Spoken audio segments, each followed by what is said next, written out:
Hello, dear students. Today we are going to review many things. Nós vamos revisar vários tópicos que são relativos à recuperação. Você vai recuperar os conteúdos finais. Vamos começar pelo presente simples. Esse tempo verbal serve para falar de hábitos, rotina. E tem a terceira pessoa, que é o que normalmente confunde vocês. Porque na terceira pessoa a gente tem que acrescentar o S, ES e ES.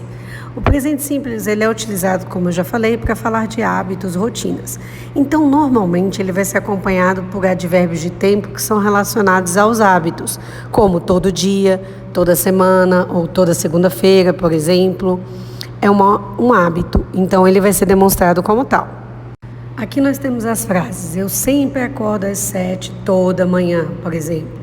Ou a última: I sometimes go to the cinema with my friends in the evening. Eu, às vezes, vou ao cinema com os meus amigos a parte da noite. Mas, como eu disse, sempre vai ser demonstrado o hábito, a rotina. E o presente contínuo ou progressivo, progressive or continuous, sempre vai demonstrar algo que está acontecendo no momento. Lembrando que é o verbo to be, am, is, are, mais o verbo que é o principal com o ing. O ing demonstra o NDO, ando, endo, indo. Então, se eu quiser falar, eu estou falando agora. I am talking to you. Conversando com você, ou I am speaking English. Para fazer perguntas, o verbo to be vem na frente, como aqui, am I staying here? Ou o pronome interrogativo, why are you doing this? Ou what are you doing? O pronome interrogativo vem antes. Então, qual é a diferença entre o presente simples e o presente contínuo? O presente simples fala de hábitos e rotinas, enquanto o presente contínuo vai demonstrar o que está acontecendo no momento. Para diferenciar os dois, resumidamente, você vai prestar atenção nos advérbios. No presente simples, nós temos sempre, nunca, às vezes, todo dia, para demonstrar hábito, rotina. Enquanto com o presente contínuo, a gente tem agora, neste momento, para demonstrar que algo está acontecendo naquela hora. Presta atenção nas primeiras frases aí em azul. We are sleeping now. Nós estamos dormindo agora, presente contínuo. Enquanto I play tennis, eu posso dizer I always play tennis. Sometimes I play tennis. I play tennis every day. Então é um exemplo de hábito, rotina. Agora nós vamos falar de simple past, or past simple, passado simples. O passado simples ele tem verbos regulares e irregulares, sendo que o verbo to be é o verbo irregular. Quando nós temos o verbo to be, ele é auxiliar de si mesmo. Isso quer dizer que ele acompanha o not na negativa e ele vem para frente quando nós vamos fazer perguntas. Quando nós utilizamos outros verbos que não sejam o to be, para dizer era ou estava, nós vamos usar o did para acompanhar os outros verbos como auxiliar. Lembrando que quando a gente usa o passado simples, a gente tem que saber se o verbo é regular ou irregular. Regular tem o ED, IED ou só D, né? E o verbo irregular muda completamente. Tem que conhecer as formas dos verbos no passado, para não se dar mal na prova. Então, tem que conhecer os verbos no passado, sendo regulares ou irregulares, e tem que entender se eu vou usar o auxiliar, que é o verbo to be, era ou estava, ou se eu vou usar o auxiliar did.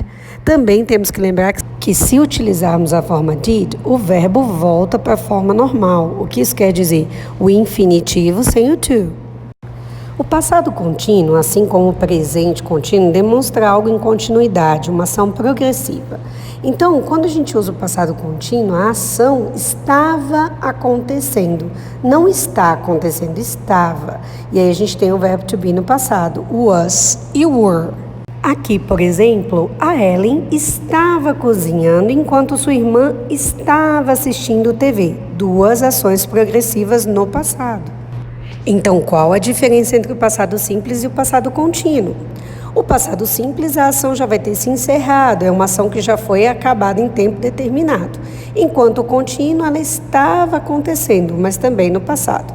O que vocês precisam muito prestar atenção é se você vai utilizar o verbo no passado regular ou irregular, usando as regras que a gente já viu, ou se você vai utilizar o que estava acontecendo há poucos minutos apenas, ou minutos atrás, ou em algum momento, mas estava uma ação em continuidade. Vamos aos exemplos. Olha o segundo. She always played the piano when she was a child. Ela tocava quando era criança, um tempo determinado no passado. Enquanto a segunda, it was getting dark, the prince was walking silently around the hall. Estava ficando escuro e o príncipe estava andando silenciosamente. Então, nós temos ações ocorrendo ambas num passado progressivo, um passado contínuo, que é diferente de um tempo acabado. Agora nós vamos falar dos graus comparativos e superlativos. Os graus dos adjetivos, que nós podemos fazer comparações. Qual é a grande sacada para entender esses graus? Usar se o adjetivo é curto ou se o adjetivo é longo. Se eu vou comparar um termo com outro, uma pessoa com outra, eu vou usar o grau comparativo, que significa colocar o ER no final ou o more na frente se o adjetivo for longo. Enquanto o superlativo, a gente vai acrescentar no adjetivo curto o EST e no longo o most. Vou demonstrar alguns exemplos para vocês no próximo slide. Então, você tem aí o final ER quando ele é curto e ST quando é curto no superlativo. O more quando é longo no comparativo e most quando é longo no superlativo. Nesse segundo slide, logo na primeira linha, você tem tall. Taller, the tallest. Então, você acrescentou o ST no final no superlativo e ER no final do comparativo.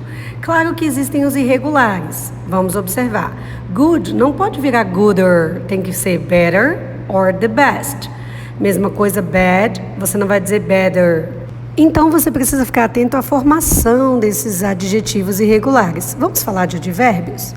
Os advérbios também, quando são transformados de adjetivos para advérbios, seguem algumas regras.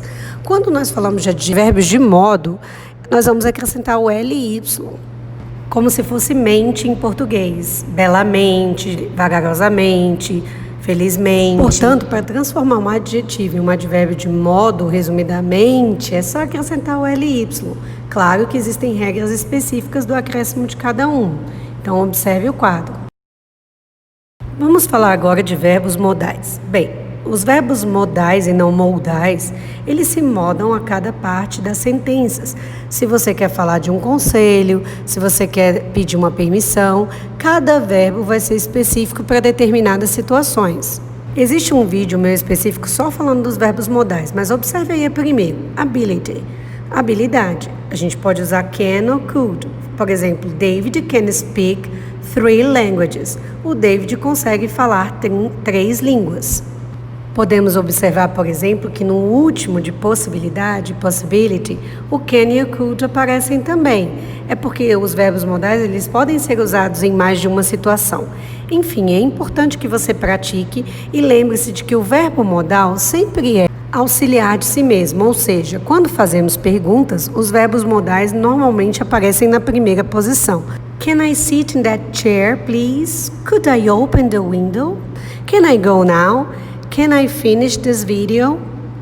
Não vou terminar o vídeo ainda porque nós vamos falar das diferenças de futuro, will and be going to. O will nós vamos usar nas situações que a gente acaba de decidir ou é um futuro mais incerto. Observe os exemplos. Let's have a party. Cool. I will surely come. Nós vamos ter uma festa. Legal. Eu certamente irei. A pessoa acabou de decidir. Já na segunda, Anne is in hospital. Oh, really? I didn't know. I will go and visit her. A Anne está no hospital. Ah, sério? Eu não sabia. Eu vou visitá-la.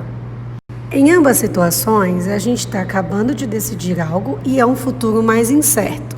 Enquanto be going to vai tratar do futuro mais planejado, um futuro mais certo, onde você já tem um planejamento.